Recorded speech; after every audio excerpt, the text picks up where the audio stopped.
You may have fathered a child, but that doesn't make you a dad. Right. Thank you. That doesn't make you a dad. Thank you. Naoto Oshima is the dad. Yeah. Yuji Naka is Sonic's legal father.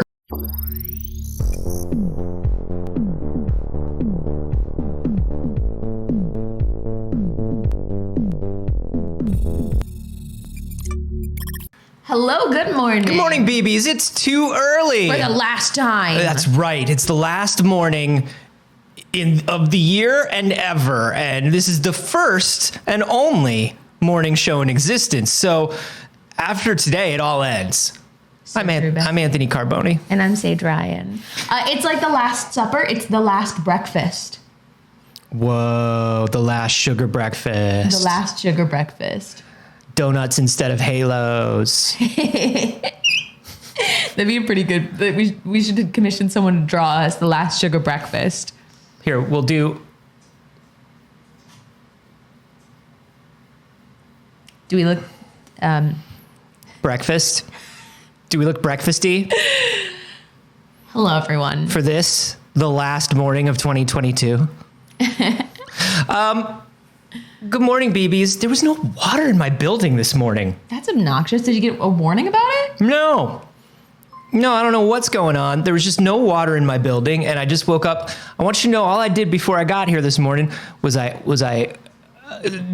double deodoranted and chewed some gum. That's what I did. What can you do? It's the last show of the year. That's the energy we're bringing. It's not like you could have brought a toothbrush over and used my running water. What would I do with it? What would I do with it? It's only licensed. Like everyone else, my toothbrush is only licensed for use in my own home. Of course. If I was to have an unlicensed toothbrush, if I was to have a concealed toothbrush in my vehicle, and I was to get pulled over, Saige, the things the law enforcement would do to me. Always true. Well, hi, everyone. Good morning. Thank you for joining us for the last show of the year, the last show on the channel for the year, the last episode of this show for the year. And next year's going to have some pretty big, exciting things. Yeah. We're buying the Sonic balloon, finally. And climbing inside of it to do the show from there. We've finally found the Sonic balloon from the Macy's Thanksgiving Day Parade. Yep. And we're taking our chance, and we're finally buying it. You know, we decided that as a company, we're ready to start making some investments in our future. Sonic balloons only go up in value. That's something that I know. That's the truth. It's like those collector coins that I don't know who they're selling them to on TV at 2 a.m. Yeah. Because, like, you'd think that the collector coins, they're selling them to the olds. Yeah. But it's on the stuff that, like, I'm watching at 2 a.m. So it's normally, like, really weird Adult Swim stuff or, like, just whatever the strangest shit I can find I only ever see those in hotel rooms because it's the only time I have cable. I can't, I gotta say, I'm trying to think of the last time I watched a broadcast. Do they still sell those coins? They gotta. They must. Now, the Sonic Boo. I got this. I have brand new Invisalign in it. I think they just sell crypto. It's gone from collector coins to crypto coins. I have brand new Invisalign in, so talking requires a lot more thought, and I'm very tired. Now, the Sonic balloon, it may only go up in value. Yes. But as its function of a balloon, it does not only go up. It does not go up in the air. It doesn't go up. It only goes up in value. Yeah. In the air? Never. Never again. Never again. Never forget and never again.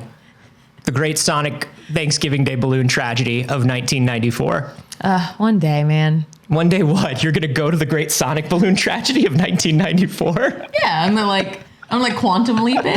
Yeah, not to stop it, just to laugh. I'm going to be the kid. Yeah, you're going to be the kid in that video that's just like, ah. Yeah, because there was a kid and his dad that got hit by the balloon. They were both okay. I'm going to be the kid. That's my dream, Anthony. Are you telling me I can't achieve my dreams? People are always like, what would you do if you had a time machine? And I'm always like, there's only one thing I would do, baby.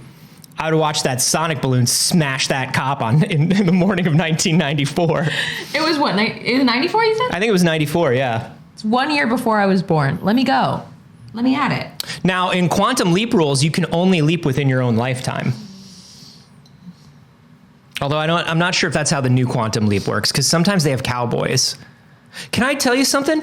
I'm a bad Quantum Leap fan because I was so excited that new Quantum Leap was coming. Didn't watch it? It's on a Peacock. How do you even watch that? Do I have Peacock? Have I been like Who has Peacock? paying for Peacock? Why do I have a feeling I've been like low key paying for Peacock? You probably are. You have like 13 things that you are paying for at any given time that you don't know about and haven't used. You're one of those people. Yeah, you have Peacock. I know there was something specific I got it for. What that is, I could not tell you. Oh, it was 30 Rock. It was not. It was definitively not 30 Rock. I've never seen 30 Rock. Love to watch The Office. I've literally never seen 30 Rock. And quote The Office. Her favorite thing in The Office is when they play pranks on Dwight, the neurodivergent guy. I don't like The Office. I think it might have been for Angeline? Movie. Was it for Angeline? It was for Angeline. That's what it is. Thank you. It was for Angeline. It was for the fucking Angeline series. Yeah. You did it for Angeline. I absolutely did it for Angeline, and then that was... How many times in your life have you been able to say that? I did it for Angeline.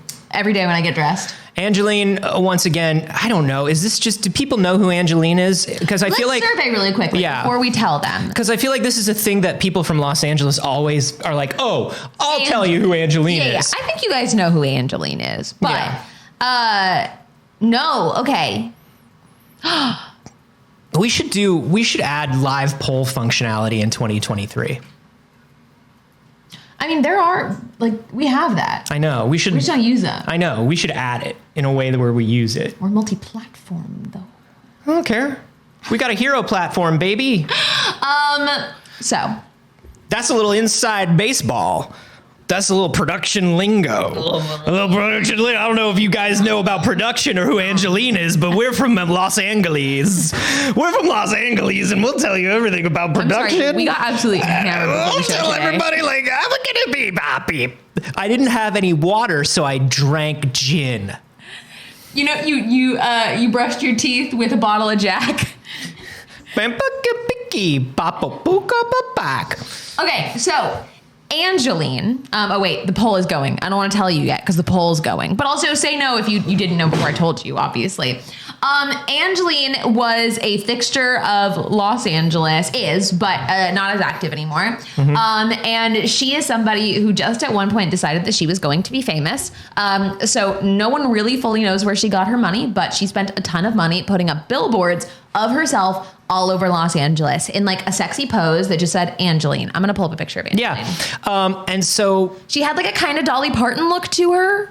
Yeah. So it sort of just became, she was around and people who have been in LA or who were in LA at the time or had just moved to LA were like, oh, she's famous. Yeah. She's famous. It had the phone number to call to book her, and she drove around in a pink Corvette.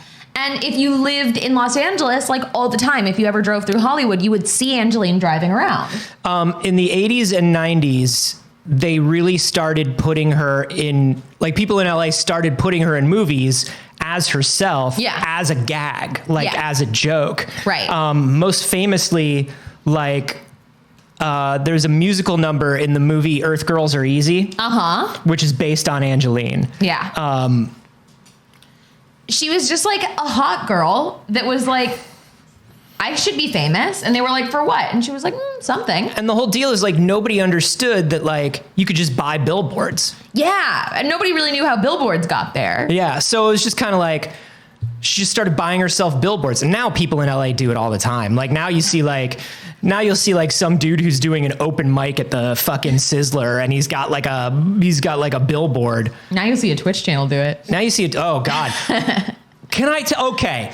I'm going totally off on a rail here.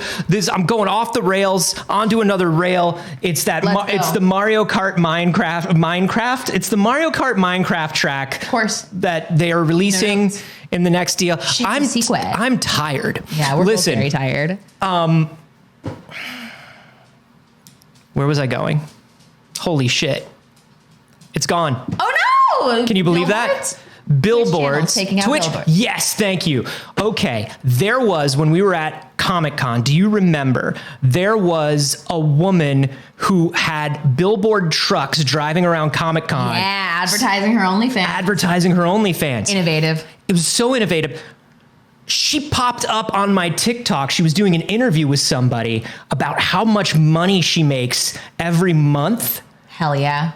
She makes 6 figures a month on her OnlyFans. A lot of people do. Like a high 6 figures. Yeah. Like those trucks were nothing to her. Yeah. And we were looking at it and we were like, oh my God, it's just one person. She just bought it. This is the most brilliant thing I've ever seen. Mm-hmm. She's making bank. And they like charted in this interview her growth. Uh-huh. And it was like, for the first few months, it was like in double digits, triple digits. And then all of a sudden it moved up to like 5,000, 7,000, 8,000. And then it just kept doubling and doubling every month. Get it? And she was like, yeah, that's, part of that is just the advertising. It's so cheap to advertise. It's like, what? Should we get a truck to drive around Comic-Con next year? We don't even have backs on our chairs. That's because they're Guy Fieri stools. They are Guy Fieri stools. Have we ever showed you the stools? We've showed them the stools. Have we showed you the stools? Anthony, do you know who what did we say? Do you know Anthony, what did we say? Do you know who Angeline is? Standing up today. Do you know who Angeline is? Have we showed you these stools? You told me to remind you not to stand up today. That's fine. I'm standing up because I do what I want. Because I'm a grown man. Gotta spend money to make money, Anthony. I agree. I think we gotta put us on a truck. That's why we gotta put money into these collector coins that I've been seeing at 2 a.m. And listen, it may just be because I'm high, but it seems like they're a good investment. And they're not guaranteed to go up in value. Uh-huh. But Saige, they all do.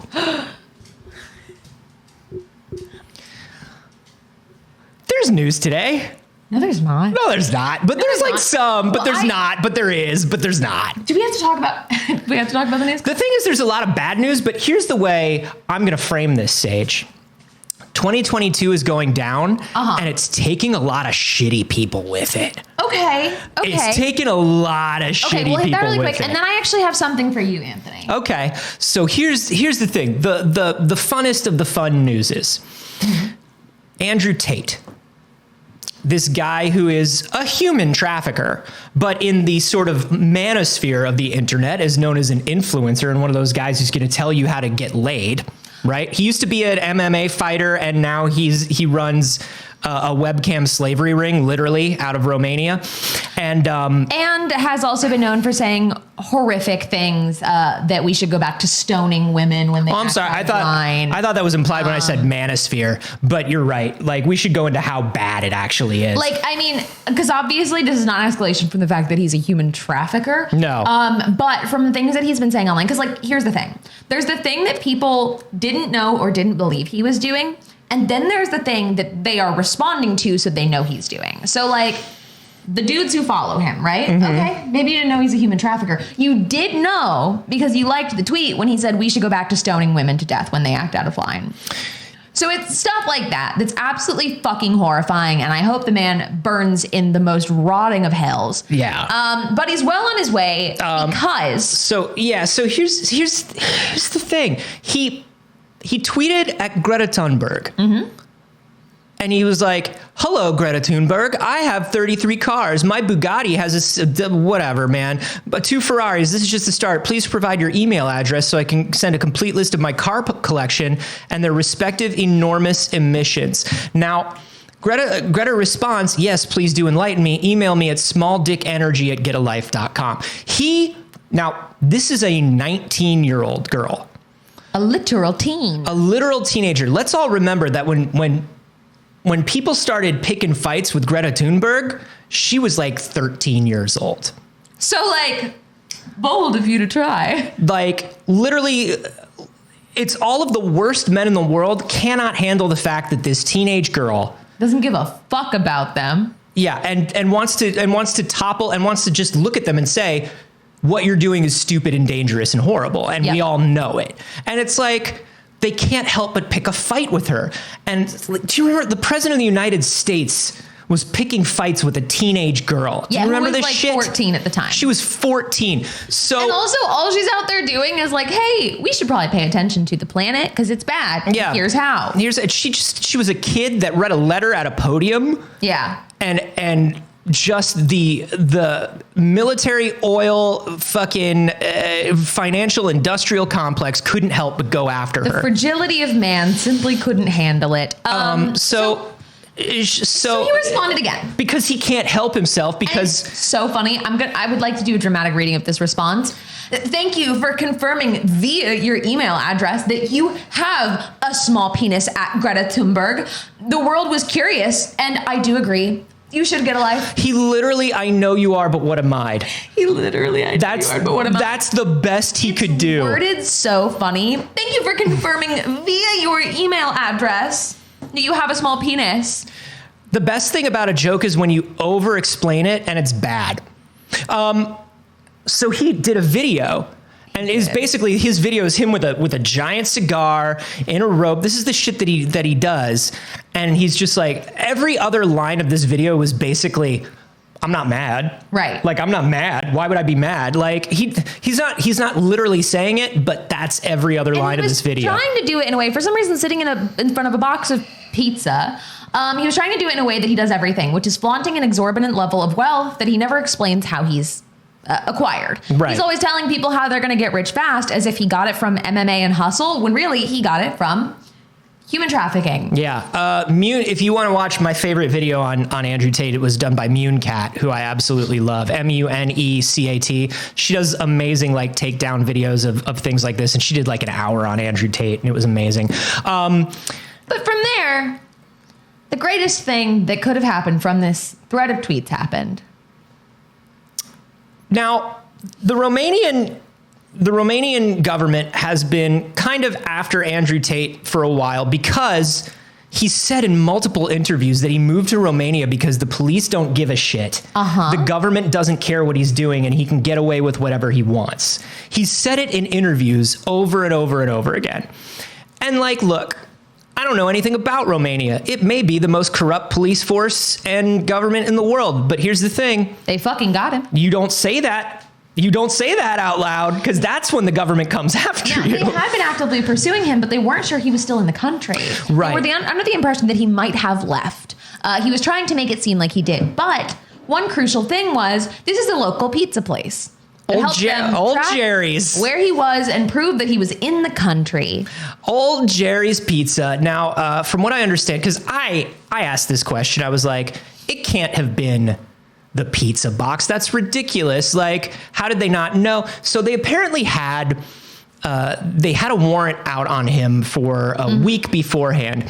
And apparently what the pizza box did was basically confirm within like 24 hours or so that both he and his brother were in the same place, and that place was in Romania. He apparently flies a lot on private planes. There are apparently 5 countries that border Romania. It's apparently easy to get into Romania without the government knowing. I mean, not easy, but you know what I mean. Like they just needed to confirm. If you have all that human trafficking money, most things are easy. So for 9 months, they had been collecting evidence. And they knew where their villa was because they had previously lived in the place. And it's just confirmed that they were back in their villa in Romania. And now both of them have been arrested under currently the charges of human trafficking. Good. And the thing that's insidious about this is, like, to piggyback off of what you were saying, there are these people that do these horrible things, but then also want a cult of personality on the internet. And the problem is, within the few years that Andrew Tate has been doing this, he has amassed a pretty big legion of young male followers that believe his bullshit. Some of them are prominent YouTubers and influencers that also have millions, that have their own audiences of millions. And the problem is they're spreading this shit like it's gospel.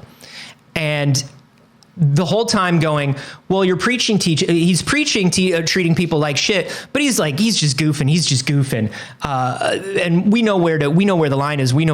And it's like, No, you don't. No, you don't. Because he's not goofing. And there's a bunch of teenage boys that are being radicalized into dangerous men. Yeah. And, here's the thing.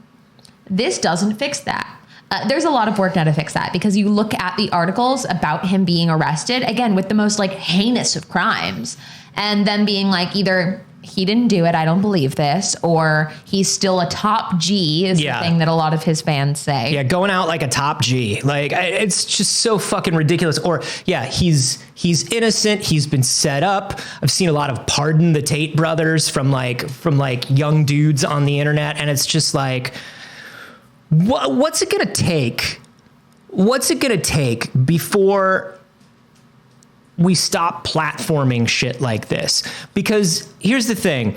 He may be broadcasting from Romania. Mm-hmm. He may be broadcasting from Romania, but that doesn't mean American platform holders. We ran a movie trailer and they can selectively shut down what countries we show that movie trailer in. Here's the thing. In the previous iteration of Twitter, he had been banned, but when Elon Musk took over, he unbanned Andrew Tate. And listen, as a reminder, here's what I'm going to say. We would have gotten him anyway because they had the warrant. They were waiting on the time. I've seen a lot of people be like, well, this is why you don't want to deplatform, because you want to give people rope to hang themselves with. And it's no. The rope that he was hanging himself with were his criminal acts, which were already being investigated by the country of Romania. Yeah. The fact that they got the final little bit that they needed to go, oh yeah, we think he's definitely there. And remember that this is basically what the internet is saying. Yeah. How much this pizza box is connected, we don't know. Right. But this is what the internet is saying. So let's take all this with a grain of salt and still fucking deplatform people who are dangerous, because we don't need him broadcasting his message to millions of people. H.P. Rondell said his followers act like children. And here's the scariest part. It's because they are. A lot of them, which is super scary, are adults. I'm terrified of the ones that are children, the ones that are young and teenage boys. Same. That is scary and heartbreaking, and the world is terrifying. Because a lot of the men, here's the thing, a lot of the grown men that are his followers have always been like this and have already failed in life. Yeah. So their amount of power is limited. Yeah. When you start indoctrinating kids, that's the issue. So, so that was a really dark piece of news, but not because they got him, boys. They got him, boys. They got him, boys. So let's take a moment and let's celebrate the fact that they got him, boys. Somebody else that they got, though. We kept almost talking about this all week. I want everybody to know, please respect that this has been a particularly tough time for me.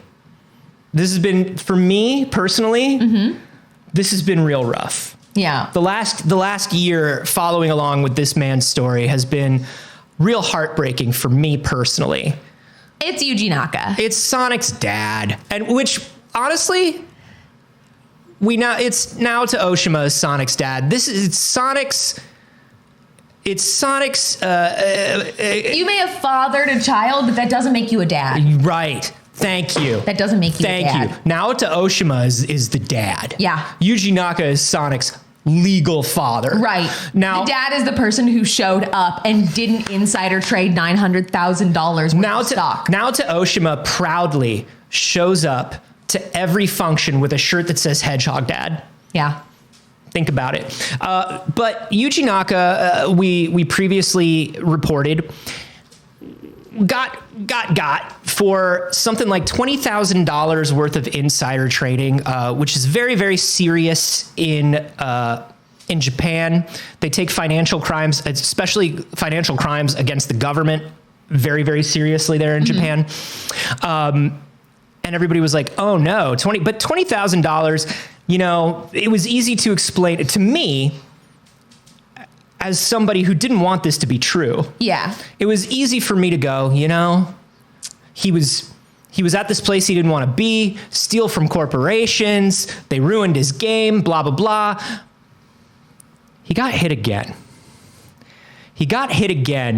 For basically investing in a company that only Square employees knew were going to be making a new Final Fantasy game. This is a small studio. Making a Final Fantasy game was going to put them on the map. He put $900,000 into this company. Buddy. Sonic's dad did illegal insider trading, allegedly, of almost $1 million. That's a bit of an escalation from the 20,000, isn't it? You know what Naoto Oshima did? Made sure that those beautiful animated cutscenes got put into Balan Wonderworld, which were the only good things about the game. Also, Kodoroku in the live studio audience said Naoto Oshima is not the stepdad. He's the dad who stepped up. And it's true. So yeah, Yuji Naka is, look, this is all alleged, but allegedly, Sonic's father is going to jail. Allegedly. Like for a long time. Like they're not cool with this. Like here in America, like listen, if you're watching and you're from America, like here's the thing about America. Oh, I accidentally invested $1 million that I wasn't supposed to invest, or I defrauded a bunch of people and blah, blah, blah. Well, did you do it for the economy? Of course I did it for the economy. Oh, all right. You won't do it again? No, unless the economy needs it. Okay. Okay. All right. Okay. So, you know, but in Japan, it's like, yo, did you make a mistake on your taxes? That's money that's supposed to go to all of us for the things that we all need. We'll throw you down a fucking well. You'll have to crawl out of a well now. Anthony, I just had a very strange memory. Of crawling out of a well? Yeah. Do y'all remember when, maybe some of you are a little bit older? Videotape? Do you remember that you, seeing on the news, there was a little girl trapped in a well? That was Saige. That was me. And then you watched a tape and I crawled out of your TV screen? Mm-hmm. That was Saige. Because I was down the well. Yeah. That was you when you were a baby. And normally I wouldn't tell this story because it's too early. Yeah. But like, nothing's real. It's the last day. It's the last day of the year. I dated somebody and I've just... No. Together. First of all, congrats. Thank you. Unfortunately, a man. Yeah. Did you get smooched? I don't want to talk about that. Okay. But his brother had somewhat recently gotten out of prison. Sure. Mazel tov. Right. Yeah, okay. And he was really traumatized by his brother going to prison. And his brother had gone to prison for like 2-3 years. Okay. For financial crimes. Now, I've said it on the show. I think financial crimes are funny. It's fine. Steal from the rich. Steal from the rich. And then he was like, it wasn't fair. Like, it shouldn't have been like this. He shouldn't have gone to prison. Right. Sure. Because he was like, oh, he was just doing this and he was just doing that. And he was just like, you know, making fake credit cards. Was it Yuji Naka? He was doing identity theft. And I definitely suppressed this memory somewhere. But his brother was straight up doing identity theft and like big identity theft. Whoa.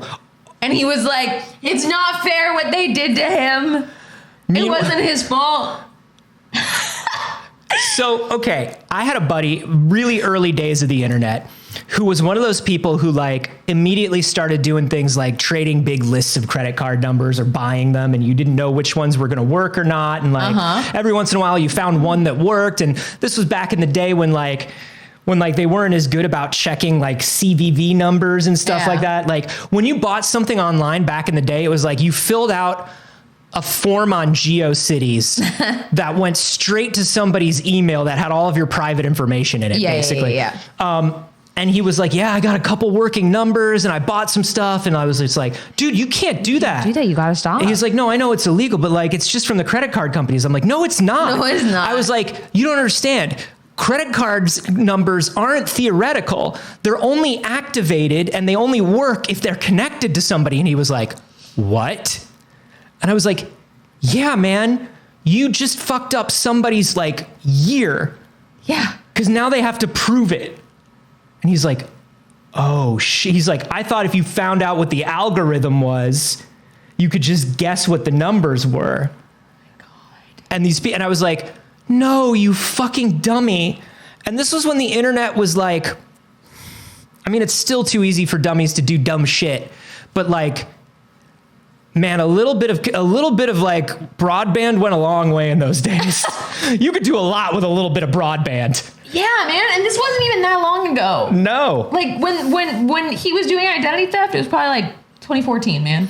Like it was probably like 2013, 2014, and he really justified it in every way. And then this dude now was like, yeah, I just have like the best job on the planet because he was like a pretty white guy. Blade of Creation. Got, like, an incredible job right out of prison. Blade of Creation is asking, is that dude really into NFTs now? And I don't know whether you're talking about Saige's dude or my dude, but the answer in both is yes.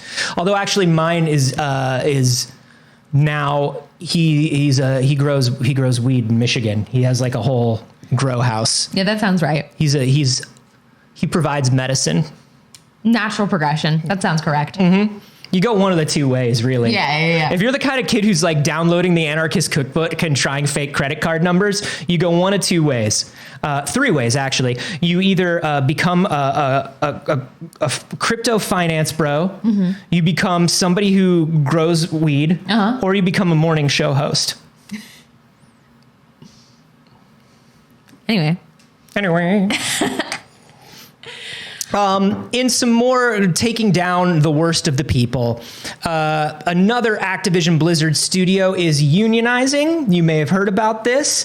They worked on the Dragonflight expansion for World of Warcraft, and they're doing it. They're doing it, baby.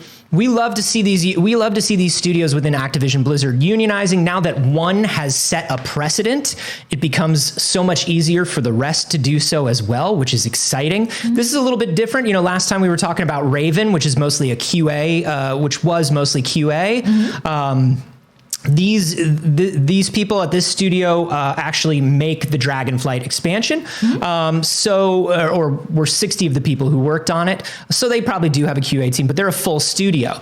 If a full studio gets this union stuff, if a contracted studio gets it, it'd be a really good sign. It would mean a lot, set a lot of precedent. This is going to be this could be the tipping point. The thing about this Activision Blizzard thing, and the reason why we're talking about it so much, and the reason why everybody's talking about it so much, is this is a very big tipping point for the games industry. In terms of the government not stopping consolidation, it's just another day, baby. But we want them to stop it. But the reason why this is huge is because the games industry needs this.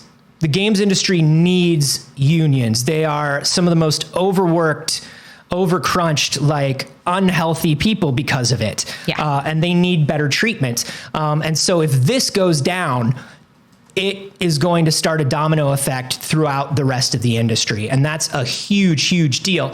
Of course, a lot of people are saying one of the things, and this is a common anti-union thing that people say, is, well, maybe all they do is they just pick up and they leave the country entirely if we unionize. No, because in the other countries they're going to go to, it's mostly socialized medicine and socialized programs. Right. And it's not like we're like leading the charge on unionizing and worker treatment. No, that's not the United States.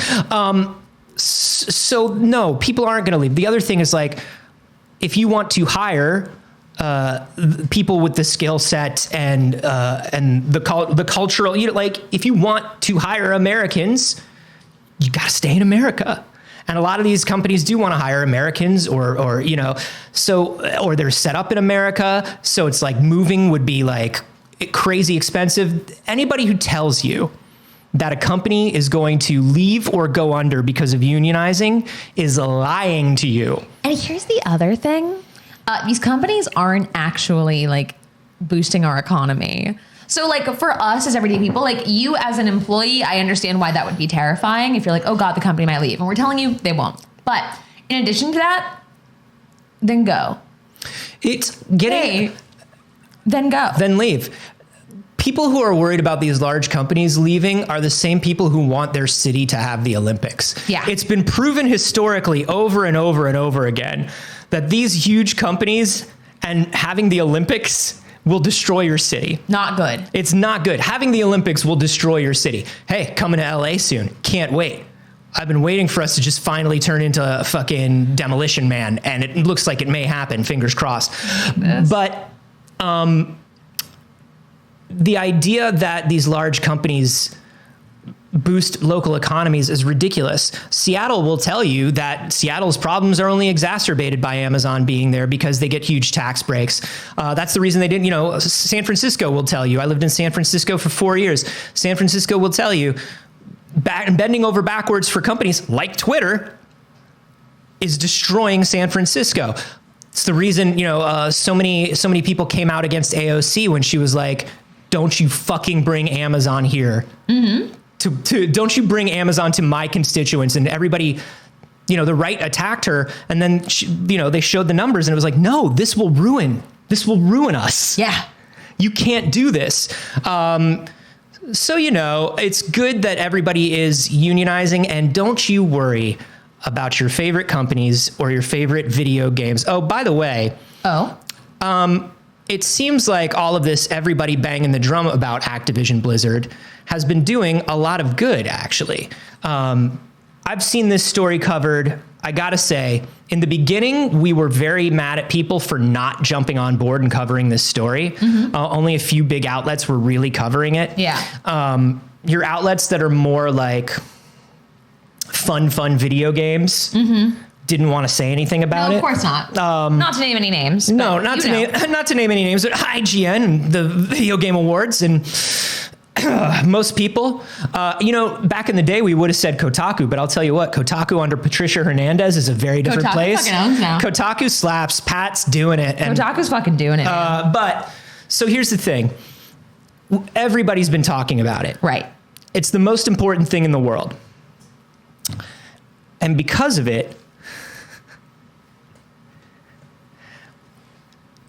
a class action suit by gamers against Activision Blizzard, against Microsoft, has been filed. According to the Clayton Act, the 1914 Antitrust Act, if you see non-competitive processes going on, you can sue those companies if they're doing non-competitive processes that affect you.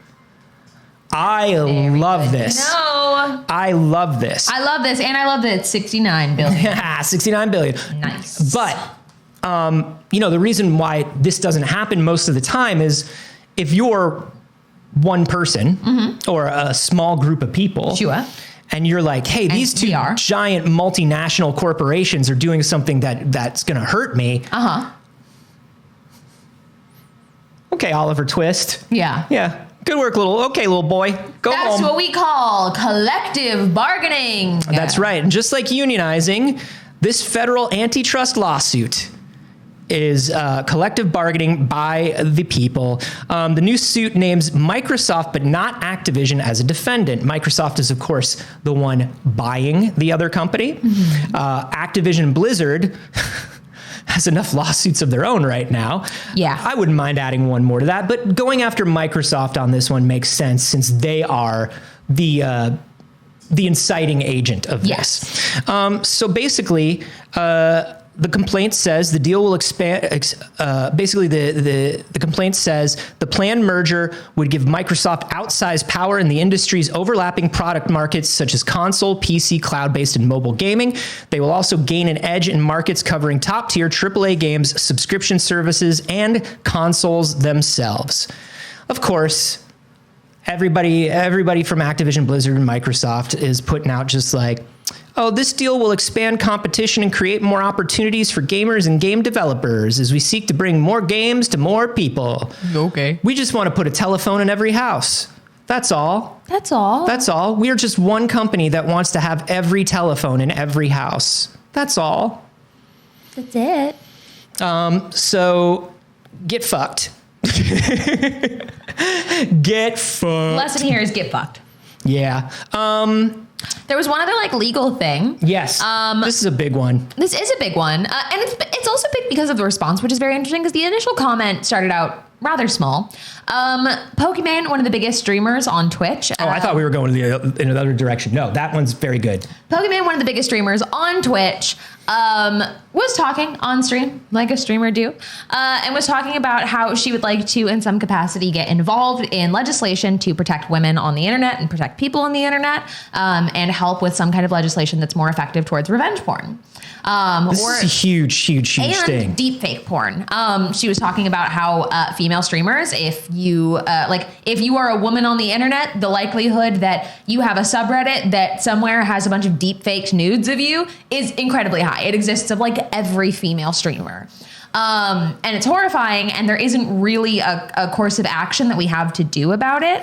And legally, most people have been like, or most legal agencies, states, state governments, and legislatures and things like that have been like, well, with these deep fakes, let's wait and see what happens. And we're like, hey, okay, we're seeing. We need to know what the technology is, and we need to know what happens. No, we know what it is. They put your face on someone else's body. Yeah. And then they put it on the internet, and it looks real. Yeah. So we know. So now what do we do about it? Right. And look, a woman had an opinion on the internet, especially an opinion that defends women. So naturally, people on the internet were fucking assholes about it. But I just think that this is really cool, and I think that there is a future in this, and that like letting people who experience these things firsthand be involved in legislation that protects them, because there's a bunch of people that have no idea what we go through every day that are like, yeah, here's probably what's right, if they're even listening. Like, even if they even start to do something about it, they wouldn't know where to start. And she does. The way every law is built around, every law like this is built around the accused and not the affected. The affected is a huge deal. I mean, I had a friend the other day who was just tweeting. She's a streamer that's starting to get bigger, and she was like, "Oh, I have a stalker," and it turns out that if you want to get a restraining order against a stalker, you have to fill out a legal form that has your name and address and file it in court, and then the stalker can see it. And like, this is the way it's always been. Now, if you are a streamer, you're probably going by a handle, by like a screen name. There's a reason you don't want people knowing your name or where you live. So why does the law immediately hand the most dangerous person that information? Yeah. And it's also incredibly hard to get a restraining order. I have actively been denied a restraining order in the past. The amount of things that you have to have are things that at that point you're already in so much danger that it might even be too late. Now, if in a lot of scenarios, if you're wondering what your recourse is in that situation, I'll tell you one of the easiest ones. If you are a streamer or you are somebody who does stuff publicly, you probably have your own like corporation. We call it like a vanity shingle or a vanity corporation. If you work from home and your home is your corporate headquarters, you can say that they are stalking the corporation, and the corporation actually has more rights to protection than you do. And it makes it easier to fill it out and go through the system. Fucked, man. It's absolutely fucked. Absolutely. But this is why we need people who know what is happening, right, to come in and help form these laws and form this stuff. Yeah. I think about my friend Anita, who like testified during Gamergate, and was like one of the big Anita and Zoe. They both had to testify in front of, and they were getting shit from everybody, including law enforcement, because people didn't understand yet. Like, we have a government full of old people who, like, at that point in time were like, I don't know, internet is AOL? Like, I don't know. Where does the AOL come from? Come from Wi-Fi. What do we do? And then when you add the, the natural tendency of people in power not to believe women when they complain about something or when they experience something, that adds up to a lot of revenge porn, in all honesty. Yeah. Remember, like, up until a few years ago when that guy got his site shut down, you remember that huge site where like people were posting their ex-girlfriends and stuff? Fuck do. And it was like a popular site on the internet. Like people would just go there and laugh at people's pictures, and it was like, dude, that's revenge porn. Yeah, which wasn't even a term yet at the time. That was like 2013 or something. I believe it was in response to that site that the term was actually really properly put into use. Yeah. But overall, this story is good. Obviously, men mend about it, but I think that there is a really cool future in this, and I think that like it is something that we should recognize and support when a streamer recognizes the amount of power that they have. And I think that matters. And like Pokimane is somebody who has consistently used her platform to have an opinion and like to say something that means something. And look, is it always correct? No.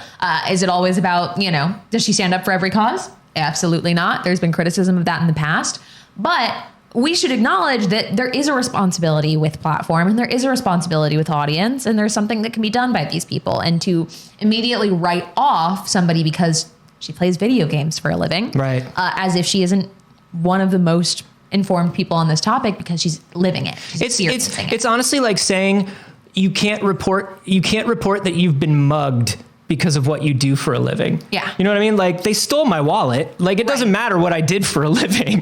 They stole my fucking wallet. But it's more like than reporting it. Yeah. It's being on the front lines of how do we stop this? Right. Because she's experiencing it. Yeah, she wants to be involved in some kind of lobbying or something like that. And right. It's more like it's a problem. It's a problem that people are being mugged. Well, what do you know about it? Well, I was mugged. But you don't do anything important. Right. No, but my wallet's gone. Yeah, but so what? But I think I could help. Well, get fucked. All right. So that's very good. In one more piece of kind of interesting legal news, we have this thing that D&D came out with last year. Now, if you're familiar with D&D, D&D has something called the OGL. This is the Open Gaming License, and that's basically like if you've ever wondered why like people can sell homebrew modules and things like that for D&D, or like make their own art or whatever.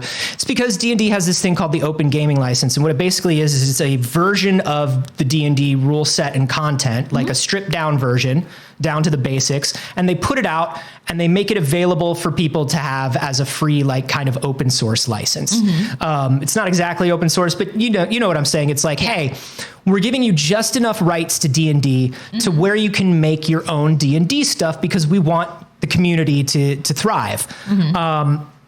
Now, D&D is more popular than it's ever been, ever in history.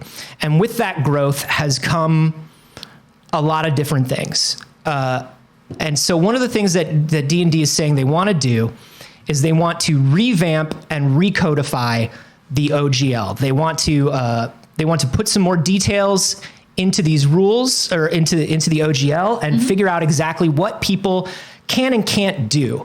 And they're saying they're doing it to defend themselves against crypto and NFTs and other forms of exploitation like that. They basically want to make sure, they're saying, that the people who are making D&D stuff are just making stuff that's good for the community, and they're not taking D&D's imagery or trademarks and using them in a way where people think D&D is associated with these horrible, horrible practices. Right.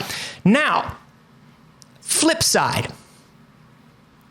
One of the things that they're saying is that they're really going to drill down into this to where you are allowed to do things with the rule set in the world of creating gaming. So you have to make something that's gaming related. It has to basically be written word, gaming modules, things like that. People are really worried by that, by the way they're wording this, that they're going to crack down on other markets here. People who make D&D art. Somebody in the live studio audience just mentioned the DMs Guild. People who make and sell their own modules. What does it mean for people who make their living streaming D&D content? What does it mean for Critical Role, the biggest show on the fucking planet? Right. That, obviously is Dungeons and Dragons. Right. Realistically, there's a lot of people asking that. Hey, Critical Role's not in danger. They're gonna be fine. Hey, besties. When you've made D&D, Wizards of the Coast, D&D, and Critical Role, besties. You're good. Do you listen? Once you've made your own books about your show for D&D. Yeah. once you've made an animated series, like Critical Role is going to be fine. D&D knows what they got with Critical Role. Yeah. Now, if you're asking what's going to happen to my favorite third-party person who sells maps or terrain or just artwork on Etsy or at cons, things like that. Yeah. What's going to happen to these smaller creators? That's the big question, right? Yeah. I think it's really like, look, nobody who streams, you're playing the game. Like, for instance, like when we stream D&D. I play D&D for a living. When we stream D&D, we don't have to use the OGL. If I were to write a module and want to sell that module, I would need to use the OGL. Now, there's a lot of things around this, but one of the things that they're talking about is people who are doing derivative content and crowdfunding for it that I think will potentially be very impacted by it. And it'll be interesting to see how they enforce this, because it could apply to things like, obviously, we did Banesbreak. Banesbreak was a crowdfunding effort for a D&D show. We were not doing it in D&D IP. It was not set, and it was only using the rule set, but it was part of the marketing. Like you say it's a D&D show, you know? So where does that change? And we're just not sure on that yet. Well, and then the thing for people who do stuff like we do is, okay, so our show is cool and fine and good. Yeah. Chirp is an Aarakocra. He's an Aarakocra monk. We sell artwork of Chirp. We sell merch of Chirp. What does that mean? Which, again, that wouldn't, because we own the art, but if you write the words Aarakocra on it, it's possible that they pull that. But I'm doubtful. I don't think they will. And it all comes down to how litigious a company wants to be with things like this. Exactly. How much of a nuisance do they want to be to small creators? Because even if a t-shirt of Chirp is totally fine, they may just throw out a lot of like nuisance DMCAs and things like that to put a chilling effect on the community. But I don't think D&D is going to do that. I really don't see that happening. One of the things that was referenced in this Polygon article was specifically this like rather high profile project from last year. So this was Chris Metzen building what I believe was supposed to be like a video game based on the OGL. Warcraft Chris. So he was building his own video game based on OGL rules.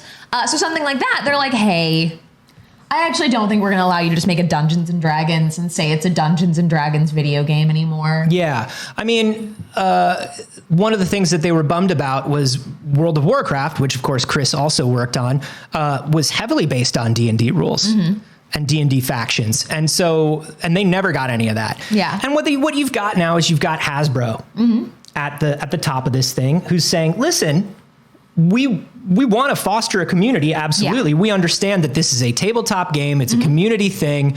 But like also, if somebody if Chris Metzen is making a game and he's saying it's based on D&D, Chris Metzen can afford to license that from us. Yeah, absolutely. So shouldn't we do that? And Jelly PD said I need to read more about the differences. The OGL only covered mechanics beforehand, but I'm not familiar. The OGL has a certain level of spells, races, classes to play the game. Like they are kind of mechanics because they're to build a character. But like the Aarakocra, I believe, is probably in the OGL because it's one of the like that's been with us. For a good minute. certain locations, not locations that are from newer modules. They tend to keep that stuff out, but basic stuff. And then there was one other comment. Mr. Guelph said, what about Chris Pine? He has to abide by these laws now too. What do you mean? Chris Pine doesn't have to abide by any laws because he's a rogue. I don't see them cracking down super hard on this. It makes sense because like, if you're changing the base rules, the OGL has to change because they're doing a new edition of Dungeons and Dragons. So I do think part of he's a bard in the movie. That's right. He's the bard, not the rogue. He is a bard. Michelle Rodriguez is the rogue, or is she a barbarian? I don't know. Go see Dungeons and Dragons, the movie. It's not out. Go see it. But so it makes sense that they're doing a new edition of this. They literally have to. They're making a new edition of game. So of course there's going to be a new edition of the OGL because that OGL no longer applies. It won't follow the same rule set. There are things changing fundamentally about the game.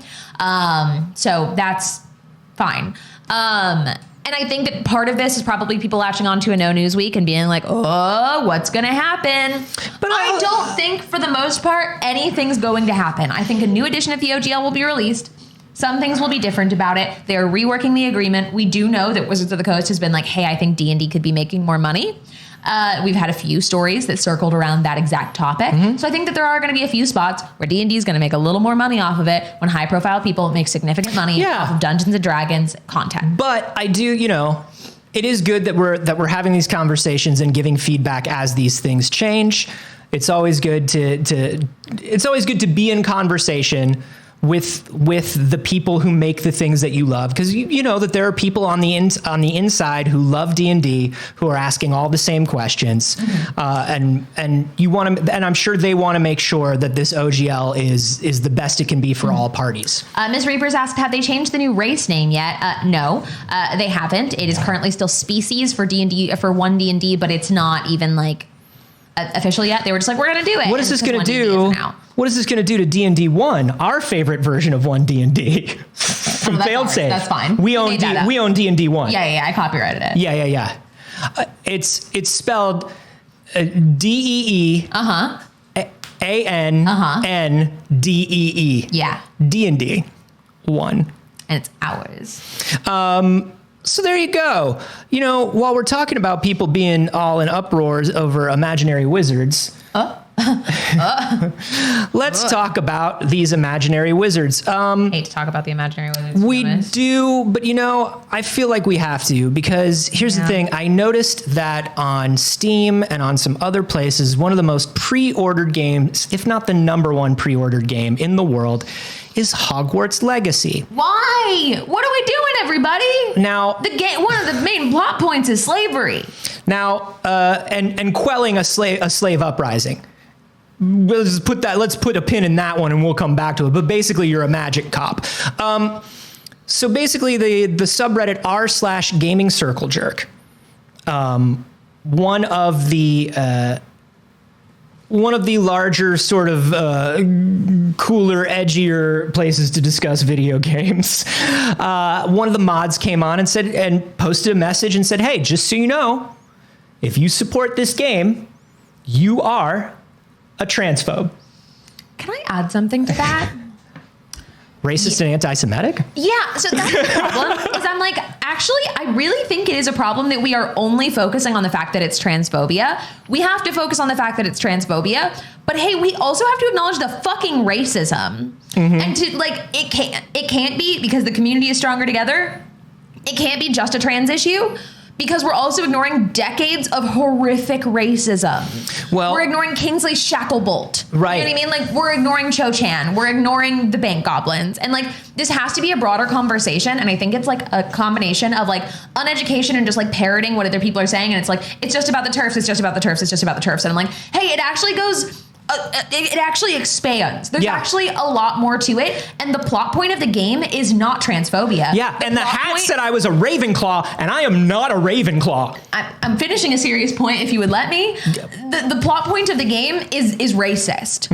The game itself. So that's one of the things that they were discussing. The author is a fucking transphobe and a racist. The game is also racist. So if you're like, I don't like JK, you still like the racism? So that's one of the things that they were discussing in this subreddit. After people put it up, they're like, well, no, I'm not really supporting it. They're like, yes, money goes directly to her. And also, let's talk about the plot of this game. The plot of this game has to do with the Gringotts goblins. The Gringotts bank goblins, which, by the way, a bank goblin is an anti-Semitic thing that popped up because as Jewish people, we were forced to work in finance because everybody else, a dirty job. It was considered dirty and gross. We were forced to work in finance and entertainment. So the bank goblins are already anti-Semitic. The whole deal with the plot of the Hogwarts game is that the goblins are rising up and they don't want to be indentured servants anymore. And you've got to stop them because they're in league with the bad wizards. And the bad wizards and the goblins are working together to upset the status quo. Quick, figure out who your wizard cop is. And it better not be a Ravenclaw. Yes, that's actually the storyline. That's legitimately it. He's not making this up. Like, but also, here's the thing. If you watch the movies, but more so if you read the books, you shouldn't be surprised. The house elves, everybody? Hey, everybody. The house elves? Who aren't allowed to have clothes? Hey, Who everybody. have to dress in rags? Like, everything that she did was an allegory for horrific racism. And the fact that we aren't spending more of our brain power focusing on the fact that she was indoctrinating anti-Semitism and racism into children. And then all of a sudden, as adults, we're like, whoa, I didn't know she was a bad guy. I can't believe she's transphobic. It's like, of course she is. Oh, you can't believe it? It's been tough to see. It's been tough to tell whether she is transphobic or not. I can't pin down anything she said specifically. Please, I just want to go to wizard school. Don't make me think about real things. But the transphobia thing is the thing that is universally accepted. You know what I mean? Like, yeah. Even the people who are like, but I still like it, are going, well, I know that she's transphobic, but I buy things from Etsy. It's fine. Or I just love the books and I keep rereading them. The books you're reading are racist. The books you're reading are indoctrinating racism into children. Like, now, I feel like I'm taking fucking like absolutely banana pills, because how is nobody like absolutely freaking out that we let an entire generation of children read books that gave them perceptions of racist stereotypes? Now, it's one thing to be That's like evil. It's one thing to evil. It's one thing to be like, these old fairy tales have it. These old fairy tales are hundreds of years old. Pulling from old fairy tales does not mean you use the same old racist stuff. And that's the excuse that a lot of people were giving her, is like, well, she wasn't being anti-Semitic. That's just the way goblins are presented, and she's just doing a fantasy story. It's like, no. But also, if you want to talk about the game itself, let's not forget that the lead designer of this game that got kicked off, but after this came out, but was the lead designer on this game. Designed a large portion of the game. Right, because this is a fucking massive game, so you don't just go in reverse on something like this. The lead designer used to run an anti-social justice YouTube channel and be a big gamergator. That said horrifically misogynistic and awful things. A terrible person. So like, of course, he didn't see any problem with, we got to stop these bank goblins from rising up. Of course he didn't. And I'm just like, yeah, I guess I'm just tired of everybody only being like, and she's a TERF. And I'm like, and she indoctrinated racism into children. And like, listen. We have to put that part on there. Yeah. And like, look, whatever reason you're putting onto not buying this game and not supporting her, good. Whatever. But remember that there are a lot of other ones and they're all equally valid. But here's the biggest thing. No matter which one of them really causes an emotional reaction in you, even if you understand that they're all logically bad, but one of them hits you a little more than the others, right? The important thing to remember here is it's a series of books for children, and you're an adult. And you can find other things to like. And you don't have to make your entire personality one series of children's books. And I'm not trying to like fucking dunk on people or whatever, but it's time I'll dunk on the Harry Potter fan. But it's time to really decide what is important in your life. Is it the fact that when you were a kid, you thought it was cool that the chocolate frogs hopped? Or is it the fact that you are giving billions of dollars to a billionaire who is just awful and is going to use their money to do awful things? Like, you're not special. People who are like, oh, but it's my comfort show, like my comfort movie. Okay. Get over it. Do you have streaming? There's so many movies. Right? Find another movie. Great. Find another movie. Move on. Go watch Avatar. Yeah. Hey, Lemony Snicket. Lemony Snicket. We've been saying it. If you're like, the Lemony Snicket is Harry Potter for smart kids. That's just it. It's literally just like, get over it. You're not special enough to justify racism. No amount that you like it is ever enough to justify it. There's no justification and there's no good reason. Even at this point, people who are like, but I just buy wands on Etsy. Engaging continually with this fandom when you know better. When you know better. Because when you were a kid, it's not your fucking fault. No. But you're an adult now. And you know better now because it's all around you and everyone is screaming it at you. And now if you're still engaging in this fandom, what you're telling us is that people who are affected by these harmful stereotypes, by the harmful things that J.K. Rowling says, so trans people, Jews, Black people, all of the Asian community that she summed up into one person, you're telling us you don't give a fuck about us. That's what you're telling us. People who like to shit in time. hallways. Look. Every single time. It's, and we talked about like, you have to grapple with and understand the realities around the things that you love. You know, we've talked about this before. One of my favorite movies is Blade Runner. Blade Runner has a lot of problems. Yep. And the production of Blade Runner had a lot of problems. And that's something that I have to admit, deal with, and figure out how not to support while still liking the media, right? You can enjoy the story if you want to enjoy parts of the story. Please don't like any of the racist or anti-Semitic parts of the story. I don't think there's anything redeeming about Harry Potter. I think that there are franchises that we can say this about, but we're at a point where like, if you like Wizard Ball, are so intrinsic to it that like, get over it. I'm not just. But that's one of the things. I'm not giving you anything. But that's one of the things. No. But this is the thing.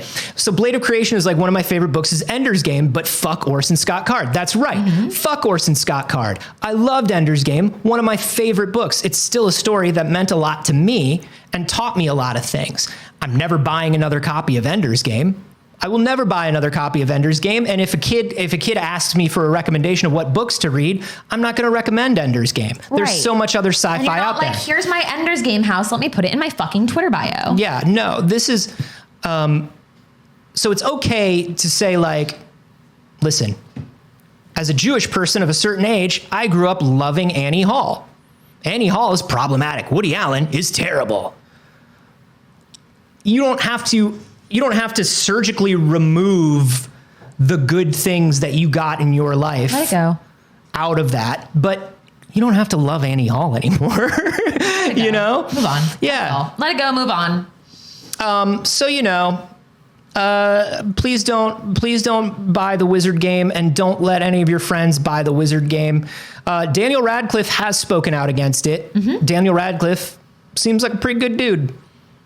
And when people are like, but what about all the people? You got to support all these other people. And Daniel Radcliffe was like, listen, I can't speak for everybody, but I can tell you that like the money has been made by those people. Yep. The people who are going to make money off of that movie already made the money. The money is not coming in anymore. Yes. The only person that the money is coming into now is Warner Brothers and J.K. Rowling. It's so funny because people also with the game are like, but we gotta support the developers. What if we don't support the developers that work so hard on this game? Do you support every developer? I didn't know you buy every game. I buy every game. I didn't know that every game developer gets your money. I had no idea. I buy every game equally because if I don't, what will happen to the developers? What would happen? And by the way, these are developers in the games as a service division of Electronic Arts. They're probably cool. Probably. But again, like they're probably all right. But also, I'm going to say, developers don't make the money. Yeah, and also they made a salary to make the game. They don't own the game. And also, it's like, are you worried about what happened to the developers of Immortals: Phoenix Uprising? Like, what did you buy? Like, did we just buy the games because we're like, well, I got to support it because the developers. There's a developer. Every game has a developer. Every game has a developer. Every song has a musician. Every painting has a painter. You don't like every single one of them. Right. You are supporting the one that you want to like, and you want to rationalize it for yourself. Shazia said, I send Christmas cards to every game developer. Oh, and I think that's very funny. Very sweet of you. Anthony, I want to bring us back up. Bring us back up, baby. Fuck the rest of the news. Hey, no more news. There isn't any more. Okay. We're out of it. I put a link in the spreadsheet. It's boldened next to it with the words, I've saved a thing for this day. Ads. Click it. Now, you have to open it on yours. Fine, just do it. Request it. I'll give it. Okay, I'm going to request some access. I got it. Wait, do you want to just... No, because you got audio. All right. I think I've got it. There's a reason for this, I promise. All right. There's a bunch of video files here. Yes, there are. Now, I spend a lot of time on TikTok, as do you. Are these video files of my son? Do you have my son? Where is he? No, it's you when you were a baby. So, TikTok ads are fucking wild. Yeah. But here's what I learned. If you engage with a TikTok ad, they just get weirder, Anthony. Yeah. Put that in like an image view for me so we can click around to some. Okay. If you engage with an ad, they just get weirder. And they know that if you give an ad your cookie, if you don't turn cookies off or use AdGuard, this is what happens. This is what happens. Which one? Let's do this one. Okay. Doing it. Doing it? Well, so you think. There we go. This is an ad I got. Now, these are all screen recordings.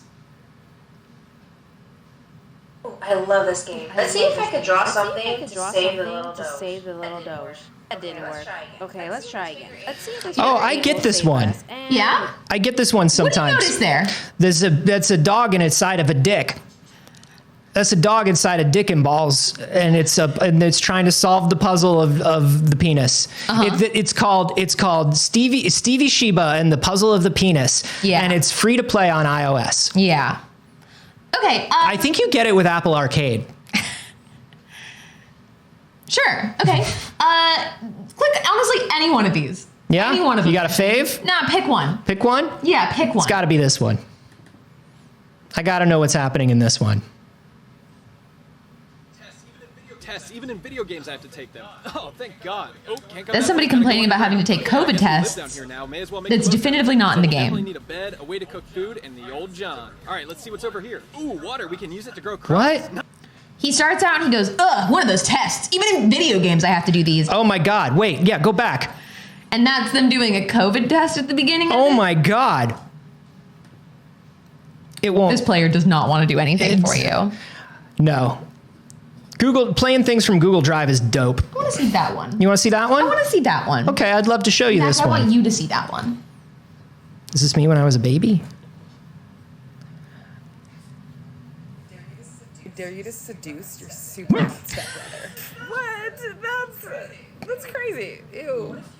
What if you could play out all of your taboo fantasies? With Whispers you can. It's an interactive role-playing story game where each choice affects the rest. Can you get stuck in the laundry machine? Is this a game where you get stuck in the laundry machine? Yeah. Give me this one next. Can I tell you, Saige? You may. I looked up. I had to know why. I had to know why step sibling porn. Okay. Why is this a thing? Yeah. And they've actually done some research into it. Okay. And horrifying. It has to do because it's a thing. Like, why is this a thing? Yeah. And like, look, my dad set up franchises. You know what I'm saying? I got step siblings. I got half siblings. I got all these. You know what I mean? And never once have I ever thought, but this is a thing. Like, these are my siblings. Yes. And they say it's because like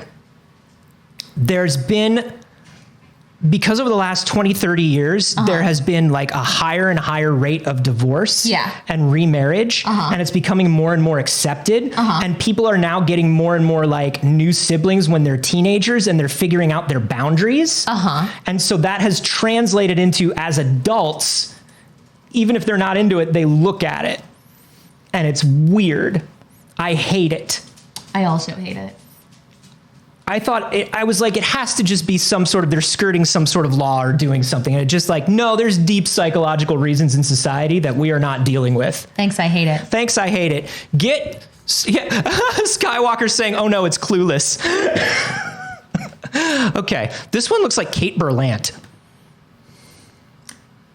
Let's watch it. So I have $36 to my name because I love gambling. So I thought I would try mobile gambling where you don't spend any money, but you win. So I've been playing Ignite Classic Slots, and they guarantee that you're going to hit a jackpot within the first 10 spins. So they're always giving out free spins, and there's new games every week. It's always fun, and you never get bored. And they're doing a huge deal right now. She opened by saying, I only have $36 because I have a gambling addiction. Because I love gambling. I have a gambling addiction. Here's a game for gambling addicts. Hit the beginning again. We'll see if I can. So I have $36 to my name because I love gambling. So I thought I would try mobile gambling, where you don't spend any money, but you win. Where you don't spend any money, but you win. No, that's not true. That's not true.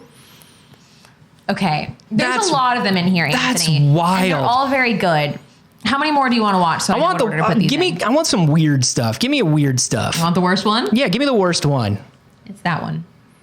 It's so bad it doesn't even have a thumbnail. Correct. You might want to open it even full screen. No, I think you're fine. Okay, wait. Start it over because they can't hear it yet. And I don't want them to miss anything. And you're going to have to turn this up so you can hear it too. Okay. Hitler committed suicide here on April 30th, 1945. He spent his last days in this small bunker. And now, this apocalyptic game also has an underground bunker resembling that in Berlin. It meets the need for survival and defense. In this fortress, you can grow crops, raise gophers, and dig up underground water to ensure basic needs. You can even recruit survivors with the food you have. Construct That's not recruiting. Build armies, and You're not recruiting. Underground. Come build the perfect underground bunker of your dreams. Download, try it now. You know who was a pretty good painter? Hitler. And you can learn to paint too. Get these paints. What? Anthony, that's the same game as the COVID test one. Yeah. It's the same game. There's only actually like 3 games in here, and they're all different ads for this game. Okay. I think I said this. I think I said this. In high school, I very briefly dated a girl who I went over. Congratulations. Did you get smooches? I did. So I very brief, but before you congratulate me, there's a dark side of this story. Well, so did mine. I know, but at least I got smooches first. So here's the thing. I went over to her house for the first time, and her dad was one of those World War II memorabilia dudes. Yeah. And the World War II memorabilia dudes, like, focus heavily on the German side always. Absolutely. They're like, no, I'm just a history buff. Always. And I'm just like, when I watch that ad, I'm like, oh, they made it to TikTok. Yeah, dude. Hitler had some pretty cool ideas. That he wasn't all bad. Let's check out why in this game. Yeah. Hitler got a lot done. Do you wish you got more done in your day? This is the to-do app that Hitler would have used. The guy whose brother went to prison. Hitler had about 6 million things on his to-do list. Anthony, the guy whose brother went to prison that I dated. Yeah. We broke up because the argument that caused it was him saying Hitler had good qualities too. And I'm not kidding. He fell down a rabbit hole in 2016.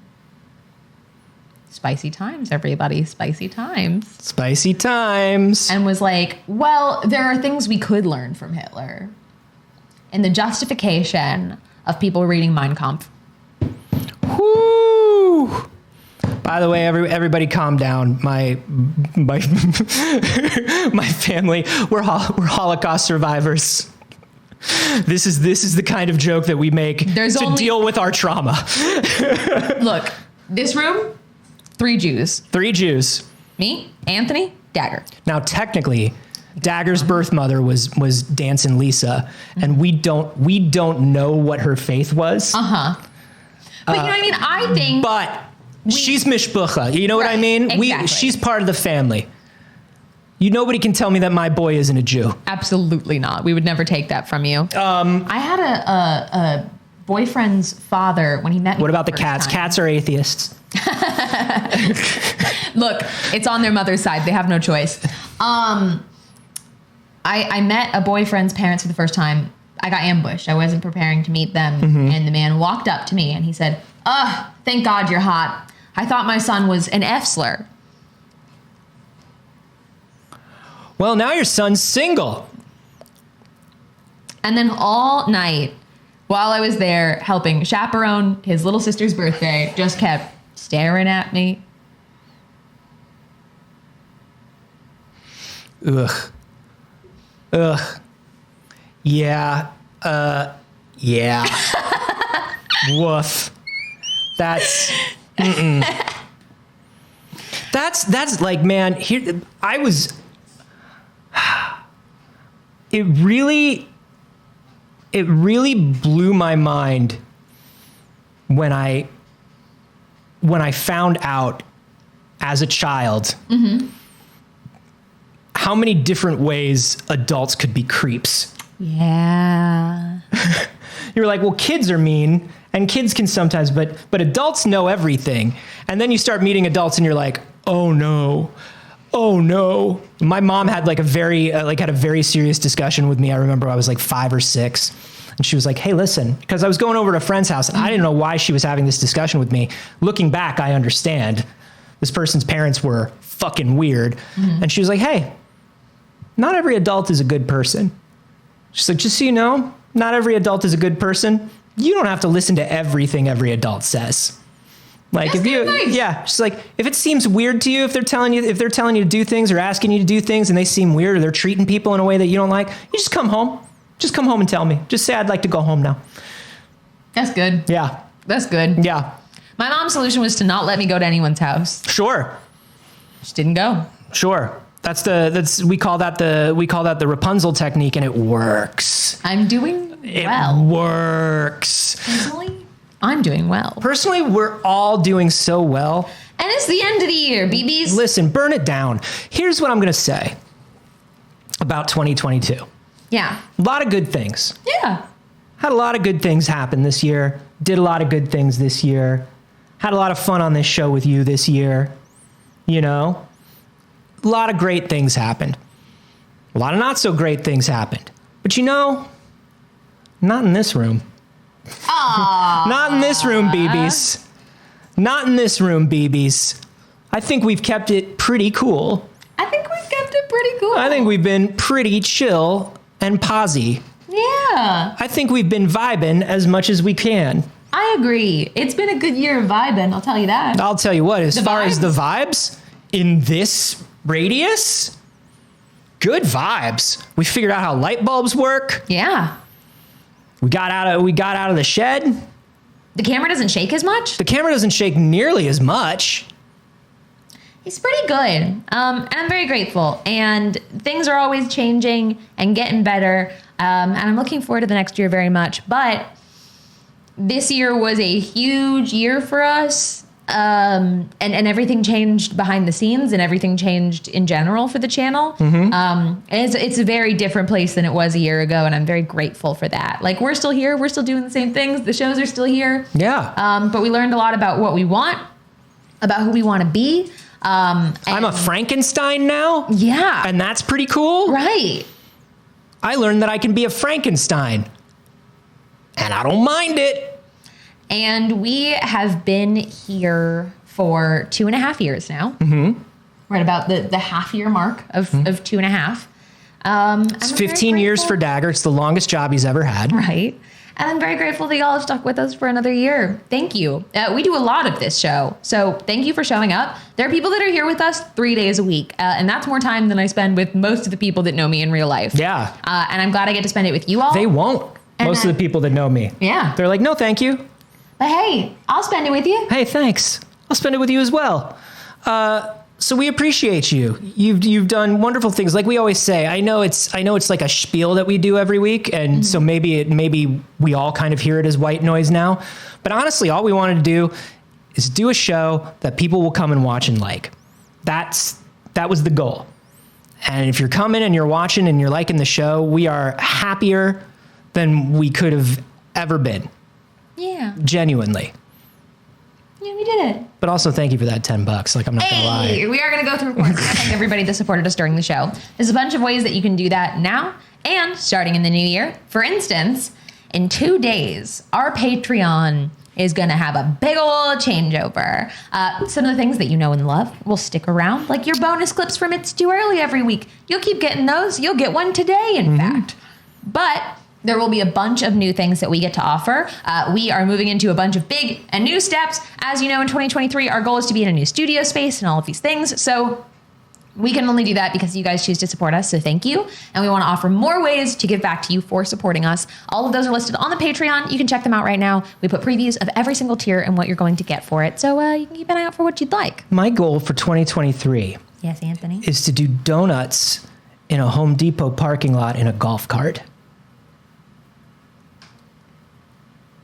And I think it's attainable. In a Home Depot parking lot? Yeah. Specifically? Yeah. I think if we went slightly more broad and we said a parking lot, it can happen. No. I'm going to live my dream. I think we're going to do it together, BBs. I think we're going to do it together. We're going to do donuts in that parking lot. Join the Patreon. Is that a goal of the Patreon? Shut your beautiful mouths. Who could say, honestly? Just join. It might be a secret goal. Put some secret money there. The other ways you can support us are doing things for free, like joining the Discord. That's just where our community gathers and where we get to see you all interacting with each other, where we pick up stories off of your recommendations. You can do things like tweet about the show. We're very grateful for people who do promote when we're going live. For instance, this morning, a huge thank you to Flatlander for tweeting about the show and letting people know that we were doing it. We appreciate that. You know, every time you tell somebody, hey, I'm about to watch this show, I think it's pretty good. They go, I like a pretty good show. And then maybe they check it out, and then maybe they like it. And then we're doing donuts in a Home Depot parking lot in a golf cart. That's correlation, not causation. Thank you. We love you. You're wonderful. We appreciate it. Also, thank you for the incredibly generous donations here at the end. For those of you who don't know, things like your subscriptions on Patreon and here on Twitch go to running the network overall, paying for a place to be, paying for lights, cameras, subscriptions, stuff that we need to run a channel. No action. Lights, camera, subscriptions. This goal down here and the goals that we run during the shows go to paying the players that you see or the performers that are on the screen. This is how Anthony and I eat breakfast. We're performers.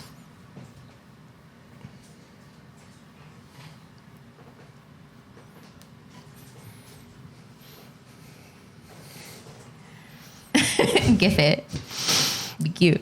That's it. We're going to thank everybody that did so because you literally make this possible. Thank you so much for letting us do this for 2.5 years. We're very appreciative. Yeah. Hey, Saige, when you're not here, where are you? On the internet at Not Saige. That's it.